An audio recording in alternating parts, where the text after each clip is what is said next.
is our mission and our focus is the destruction of their ballistic missile capabilities and their ability to manufacture them, as well as the threat posed by their Navy to global shipping. That's the objective. That said, we would not mind, we would not be heartbroken, and we hope that the Iranian people can overthrow this government and establish a new future for that country. We would love for that to be possible.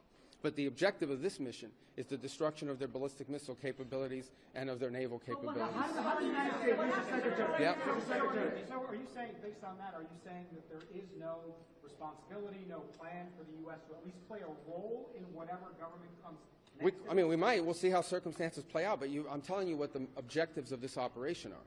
The objectives of this operation are to destroy their ballistic missile capability and make sure they can't rebuild it, and make sure that they can't hide behind that to have a nuclear program.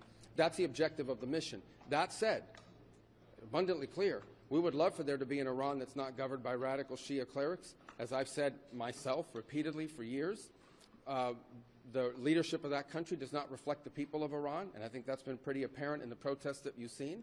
If there's something we can do to help them down the road, we'd obviously be open to it, but that's not the objective. The objective of this mission is the destruction of their ballistic missile capability. Regime change has not gone well for the United States. The what now? Regime change has not gone well for the United States for many, many decades. How do you assure the American public that things will not get worse for the next regime that comes in there and replaces the actual? Well, we would love to see this regime be replaced. And ultimately, as the President has said, Well, he calls... do you know that? No, but let me finish my answer. As the President has said, he would love for the people of Iran to use this as an opportunity to rise up and remove these leaders. They've been wanting to remove them from a long time. We've seen successive waves of protests, and we've seen them slaughter people. Okay?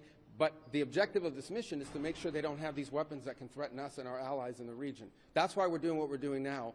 And while we would love to see a new regime, the bottom line is no matter who governs that country a year from now, they're not going to have these ballistic missiles and they're not going to have these drones to threaten us. That's the objective of this mission, is to deny them the ability to use ballistic missiles to threaten their neighbors, to threaten our bases, to threaten our presence in the region, and ultimately as a shield behind which they can do whatever they want with their nuclear weapons ambition. We were not going to let them hide behind that, and that's why this was such a critical mission to undertake now while they were at their weakest point, and not a year from now where they could inflict even more damage and perhaps already be behind that point of immunity.